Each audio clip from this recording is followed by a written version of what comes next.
Hey everybody. Still got no theme music. I'll get there eventually. Hey, my name is Rod Graffing, and this is Divided We Fall. My email address, rodgraffing@gmail.com. Well, you got to talk about the protests a little bit. You know, when I was in high school, if I saw an opportunity to not have to be in school, I took that opportunity. I could have gave two shits what the cause was. If people were leaving school for something, I was on the bandwagon. Yeah, I'm with you. I couldn't have cared less. I just knew I got to get out of school because I didn't want to be there.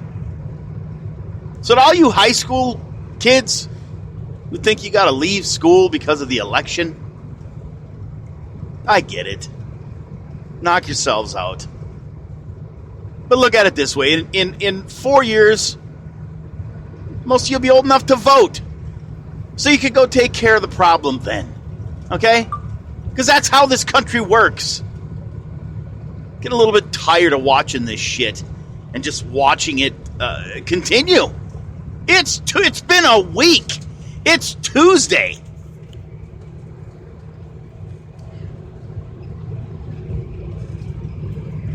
And for you college students, it's probably more of the same with you. It's a cause. It's something to do.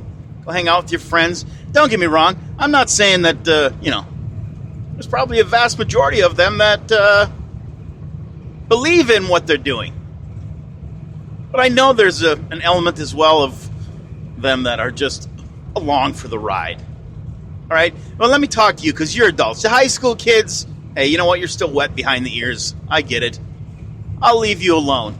But you college students that think that you need to go out and protest because Trump won, you had to go protest an election for a week because you're distraught, you're crying.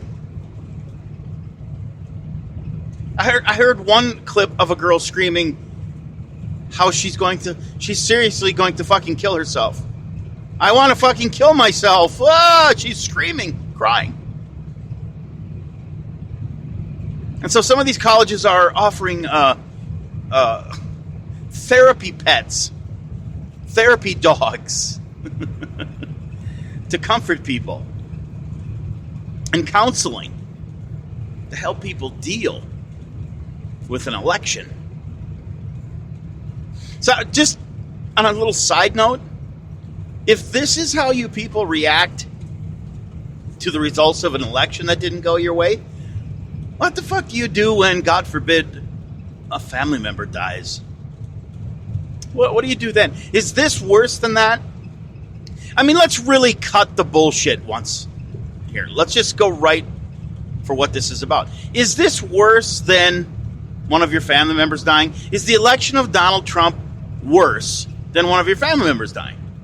Now, I think any rational human being, regardless of their politics, would say, no election results could possibly be worse than one of my loved ones dying. So again, I ask, with that said, if this is how you react to an election, some of you, and I'm not talking about just the protest. I'm talking about the emotions that I'm seeing from some of these people. If that's your emotional reaction to an election, what do you do when something really horrific happens? Are you that incapable of coping with life? I really have to ask that honestly. Are you that incapable? Do you lack the coping skills? And it's my opinion that you most likely do. Because if there's one thing that's not being taught to the next generation, it's coping skills. Coping with life. We're not teaching our kids reality.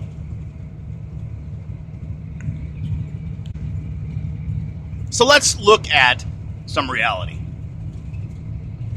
Let's look at what really is at the heart of these protests, in my opinion. Of course, everything's here on Divided We Fall is my opinion. The reality is, most of these people that are out in the streets protesting, aside from the ones, that have been bussed in and paid $1,500 a week to protest. By the way, if anybody out there knows where I can find the Craigslist ad that lets you apply to be a protester for $1,500 a week, let me know. I will join right in.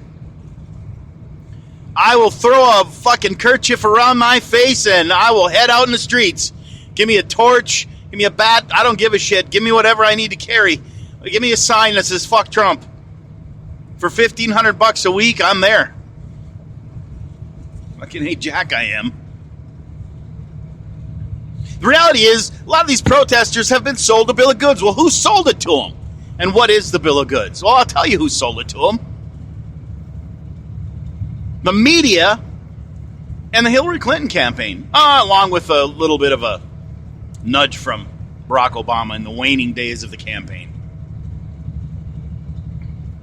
You see, I like to understand things. I like to understand people. If I don't understand where people are, how on God's green earth can I ever expect to communicate with them? I have to first understand. And I think I do understand a lot of what's going on here.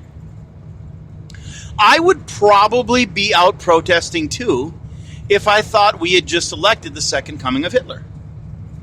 If I thought that my fellow Americans had just elected a dictator who wants to imprison minorities and is a white supremacist, I would probably be in the streets protesting too.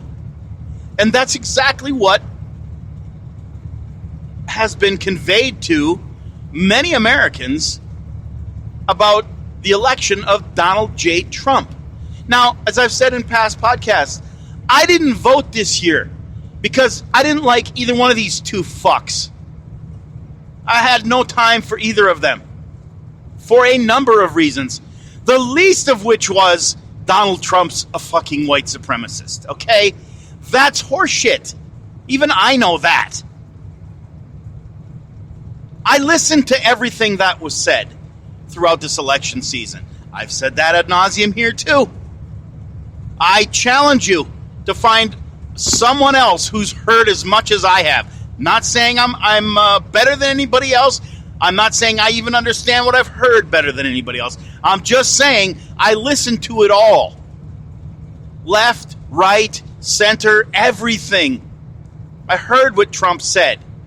You can make a lot of statements about him. You can say he said a lot of shit. But making the leap to he's a racist and everyone that voted for him is a racist is too big a leap for me based on what I heard. Hillary Clinton spent her entire campaign scaring the fuck out of these kids. He's going to launch nukes. He's going to put blacks and Hispanics. Everybody's got to go home, and the blacks don't have a home because they're here already, so we'll just kill them or imprison them. The Muslims got to go. The Hispanics got to go. Everybody's, if you're not blue-eyed, blonde-haired, you got to go. America's not your country anymore. That's basically what Hillary Clinton spent a year telling these kids. Think about it. Where are these guys getting their news from?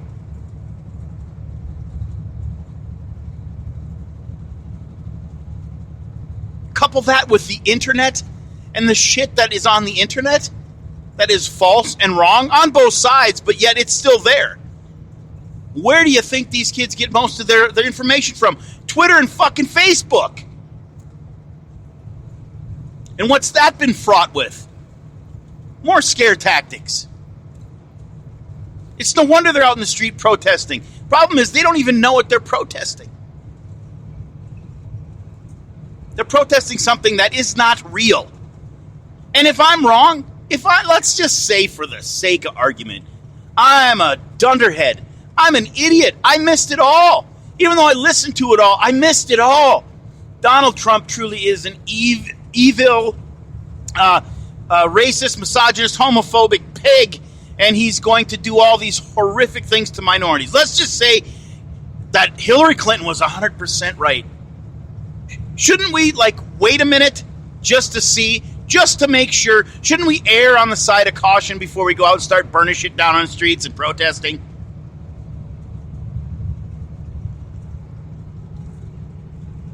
Especially when the leaders of that these protesters look up to, Hillary Clinton, Hillary Clinton, Barack Obama, Bernie Sanders, have all said, hey, let's just, relax a little bit. They've called for peace. So why aren't you listening to your leaders? Because you've been whipped into a fucking frenzy. You've been whipped into a froth of fear. That's why you're crying in the streets. What else could you possibly be crying about? To you, it must really be that bad. To these protesters, the real ones, I'm not talking about the paid ones. To the real people out there who are genuinely, honestly scared, and there are tons of them. You honestly believe everything that you've been sold.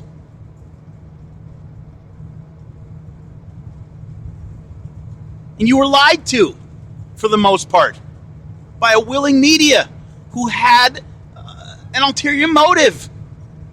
They wanted Hillary Clinton to win. She was their gal.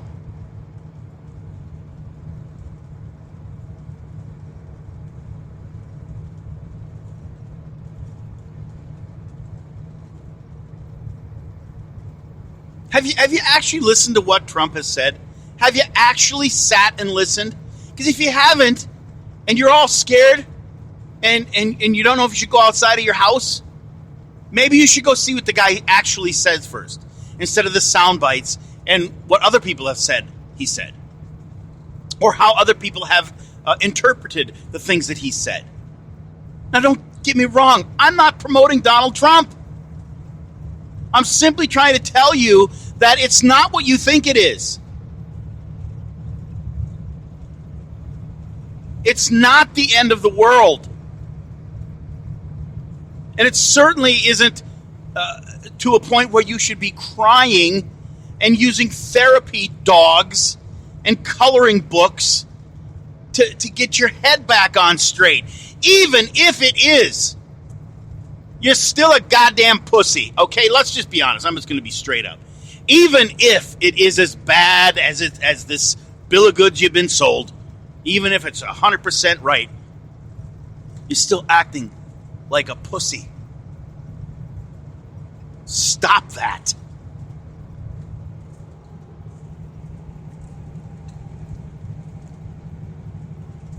At what point does this begin to backfire? That's another question I have. At what point do the constant protests and the constant accusations of racism become worn out? Because that's the danger here, isn't it? I'm so tired of the term racist and bigot being floated about by so many different people for anything and everything regarding this guy. Anyone that's racist, bigot, you're a homophobe, over and over again. Do you not understand how you cheapen that shit? Because real racism exists, real bigotry exists, and real homophobia exists. But when you start throwing it around the way some of you liberals have been doing over the past week, you really cheapen that shit quite a bit. When you go out and protest, when you don't even really know for sure what it is you're protesting, and neither does anybody else, at some point, it weakens your argument. The rest of America is going to get a little tired of it. People can't go to work. People can't get around because you feel the need to go protest instead of go to your goddamn job. I don't know too many people who could be protesting for a week.